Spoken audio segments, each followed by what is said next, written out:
Hello and welcome to the post-match reaction from Wolverhampton Wanderers 2-1 win over Arsenal. You're joined by myself, Ben Durber, and Wolves VAVEL writer Ed. A cracking victory, has to be said. First double for Wolverhampton Wanderers over Arsenal since the 1978-1979 season. Puts an end of 8 games in the league without a win. Just describe your thoughts. You must be elated. Oh yeah, I'm over the moon. I think at times today we saw sort of like the old Wolves to um, back to back to their best. We saw, especially after the Moutinho goal went in. I think the play that we had, a Traore down the right, Neto down the left. We looked so good, and I know we were against 10 men for a large part of the game, and then 9 men. But it's just, for me personally, seeing it as I see it, I think we're such a big confidence side, and I think a win like that over Arsenal, hopefully it can kickstart our season. And I think, yes, the win's good, but I think the kickstarting of the season and the confidence that we'll get from that is so much more important. So yeah, as you said, I'm over the moon, man. I'm so happy with it. Before we go on to some of those individual performances, like I said, Traore stood out, Neto did, Moutinho as well, actually pulling the strings in midfield. He's a player that obviously we spoke about the last couple of weeks, needs to start turning up, and that's when results will come, and that's exactly what's happened today. But I have to go on to the red card decisions. Which did ultimately change the game, especially the first one, and then with the Leno sending off, it just really confirmed it. And Arsenal weren't really pushing out, trying to find that equaliser. What was your view on both of the decisions? Were they the right decisions, or did the Wolves get away with them a little bit? I think the first one, I think it was harsh for it to be a straight red. I know the guys at BT Sport said within the rules it is a red card, but I think the rules have actually changed or something. It's so complicated because yes, he's the last man, and yes, he doesn't make an attempt for the ball. So in the letter of the rules, that is a red card. But if he makes a tackle and makes an attempt for the ball, say he slides in and takes him out, that's a yellow card. So I don't think the rules are quite right there. And I think, as I said earlier, I think they have been changed slightly, but I don't think the referees really knew about that. And that's why I think it's a harsh red. It's definitely a penalty. He trips Willian Jose. I think if I was in that position, probably, well, it's hard for me to say, but I'd probably let him go through and score. But I know it's against his defensive instincts. But I think the first one was a harsh, straight red card, but it's definitely a penalty. And then Leno can have no complaints, I don't think. I think he's come out trying to play a high line as a keeper to stop Traore spinning in behind, and he's got it. He's misjudged it completely, and instead of thinking, yeah, I'll let it go past me and let Traore score to make it 3-1, I'll take the hit for the team. So I think that was definitely a straight red, the Leno one, but I think the first one was a bit harsh. But it's all in the letter of the law, I think there was other things in the game, the Saka first goal, which was ruled out for offside. There's so many talking points from that game. But when we talk about the red cards, I think the first one was harsh, but the second one was definitely a red. You mentioned Traore a little bit in that segment then, especially in the second half after the 10 men. He looks like the Traore of old. We've spoke before how at some points of the season he's looked fantastic, but then others where, especially when he's come off the bench and stuff, he's looked inconsistent, especially in that last 30, 35 minutes. He looks like prime Traore that we were seeing week in, week out last season. Yeah, he did. I think in the first half, he looked like a shell of himself, as you said. He didn't really get on the ball, wasn't really making any runs. He was sort of a bit static, which is the last thing you expect from Traore. And then I think, yes, the 2 red cards helped him a lot. They freed up a lot more space. It meant that Arsenal couldn't double up on him. So he could literally get the ball, knock it around the defender and run. But I think also, as I spoke about earlier, I think the confidence in that side after seeing Moutinho stick one top bins from 30 yards out, I think Traore's thought, if João can do that, why can I not get the ball and have a go at them? And I think Nuno would have told him that. I think that's it, really. I think the confidence, Traore has always been a massive confidence player. We know that. But I think the confidence in the whole squad after Moutinho stuck that one in the top bins was through the roof. And I think that's what we saw from not only Traore, but Neto and Vitinha and players like that who we spoke about. definitely on our podcast as needing a bit more, especially Moutinho. We need to see a bit more from him. And I think we saw that today in his short spell. But going back to Traore, I think the space that the 2 red cards allowed him to generate was helpful. But I think at the same time, the confidence he had in that second half was brilliant. As you say, it was prime Traore. He was taking men on. He was getting to the byline and putting some very good balls in.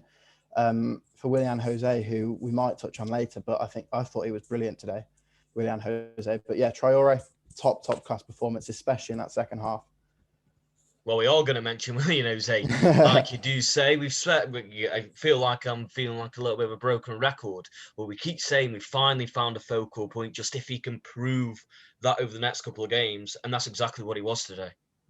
Oh, definitely, he was more than a focal point. I think he was doing what Raul Jimenez did, and I think he's exactly what we've been missing. We need a striker up there that's able to hold the ball, and then a striker that's able to maybe drift outside to the wing, which he did a little bit. Maybe drop a little bit into the midfield, take a touch, and then have a shot, which he did in the second half. Willian Jose, it was a perfect all-round performance today, apart from the goal. But the goal will come. He's getting chances. He would have had a goal if David Luiz didn't take him down, because there's no way he's missing from there one-on-one with Leno from about 2 yards out. But the goal will come. But I think, as you say, he's such an important cog in that Wolves side, especially going forward. And yeah, very impressive today from Willian Jose. And one of Wolves... Oh, go on, Carrie, sorry. No, I was just saying that rhymes. And one of Wolves' most consistent performances this season has been Pedro Neto, and again he was influential.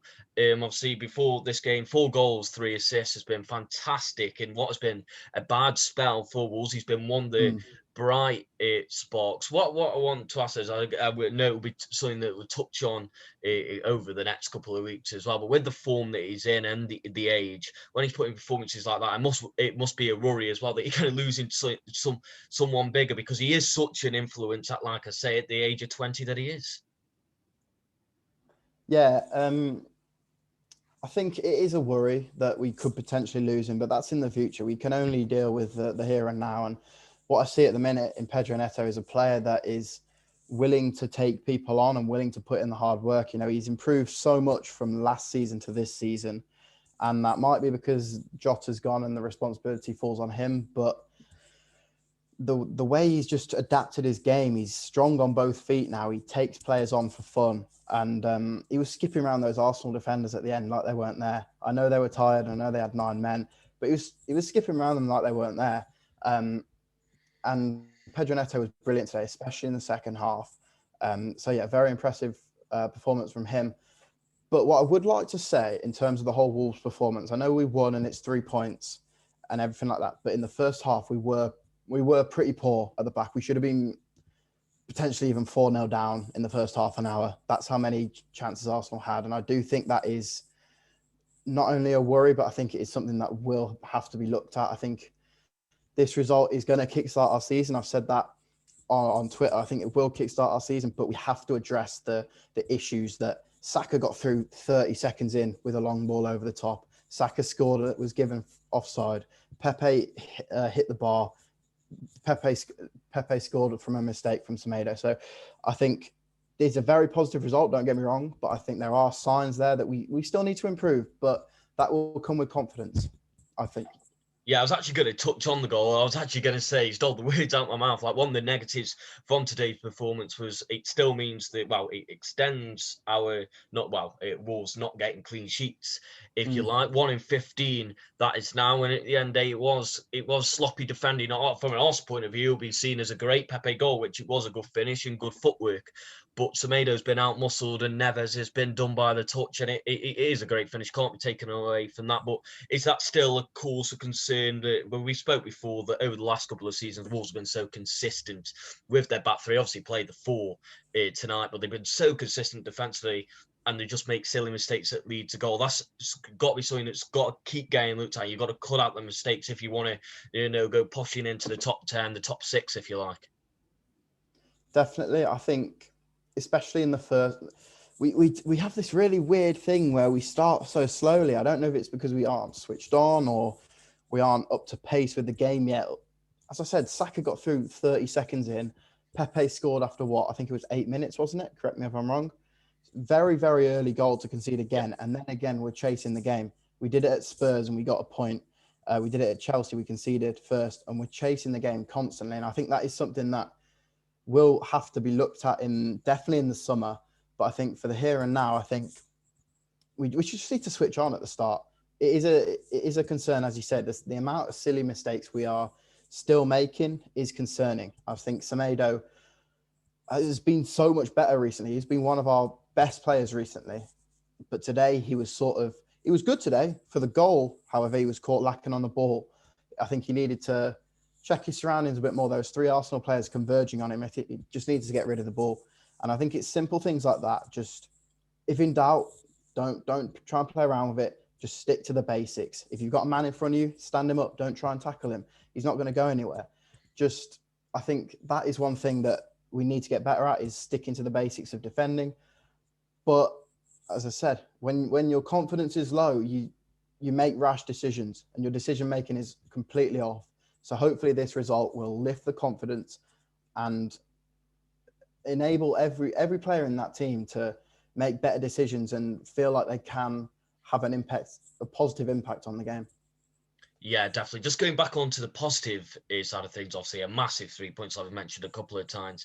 And the praise has to go to Nuno Espirito Santo, because he's come under criticism the last couple of weeks, like I said, with the run of form is worse while being manager of Wolverhampton Wanderers. But today he's got to be given the praise. It was a brave move to go to 4 to the back, and despite the red cards, which have changed the game, there's no matter of fact about that, it's worked. And if it didn't, he would have come up under even more criticism. So praise has got to be given to him. Yeah, massive praise to Nuno. I think, as you said, it was a risk to go to 4 at the back. I was one of the ones that when I saw the team and saw that it was going to be 4 at the back, I was sitting there, I was saying, you're in a bad run of form. Why you stick to what you know? Stick to what's got you here. Stick to what's got you 7th in the Premier League 2 seasons in a row. But fair play to him. He took a risk. And I think it was a calculated risk, because last time we played Arsenal, when Raul got injured, we did start with a 4 at the back, and we played really well, and we beat them, and we've beaten them again. As I said, the red cards changed the game. And in the first half, before there were any red cards, we weren't looking too good. So the red cards did have a massive impact. But again, as you say, praise to Nuno. He's taken a risk. He's taken a calculated risk, and it's really paid off for him. And we looked comfortable in the second half. I know the red cards changed the game massively, but we did look comfortable, and hopefully it's something that we can build on. Nuno always talks about solutions, and I think if 3 at the back's not working and we can develop this 4 at the back system to change into even halfway through the game, I think that will be a major positive, and I think that's why he's trying to implement it in. And I think that might be, again, why this is sort of a transitional season for us. Like, if he's trying to develop a new tactic and get players familiar with that new tactic, it's not going to work 100% of the time. But hopefully this can kickstart our season, and I think it will. And yeah, massive praise to Nuno. I think that'll ease the pressure on him a lot. I think he would have felt the pressure, despite how calm he remains in press conferences. I think he would have felt that pressure a little bit. But yeah, massive praise to him. I think he's took a risk, and it's paid off. Thankfully paid off. And the final one for me, the run of fixtures doesn't get any easier for Wolves. Face a tough game against Leicester City, who this year, can't be denied, have been absolutely fantastic for the majority of it. But this result must be massive, not only in the 3 points ending the run, but mentally going into that game. And it's, like we've said a couple of times, a foundation to build on. Most definitely. I think if we lose the game tonight, then we go into that Leicester game, 1 win in 9, and then we probably lose the Leicester game. That's 1 win in 10, and then you look around you and you're thinking, we're sitting in probably 17th in the league. We're in a very bad position, and that builds the pressure. I think this result, even if we don't capitalise on it and beat Leicester, I think this result will just ease the pressure on everyone a little bit, and it will make the players feel like they can do it. And when we are playing with confidence, as we saw last season, especially against Leicester, we can beat them. We're such a good side when we're playing with confidence. And I think the game at the weekend, I think it could go either way. I think I'm going to go into it positive. I think we're going to be able to have a bit more control on the game. And if we start well and if we defend well, like we know we can always nick something. We're dangerous going forward. Now we've got Willian Jose, who's filling that void. Thank you, Ed. That will be all. Thank you for joining us.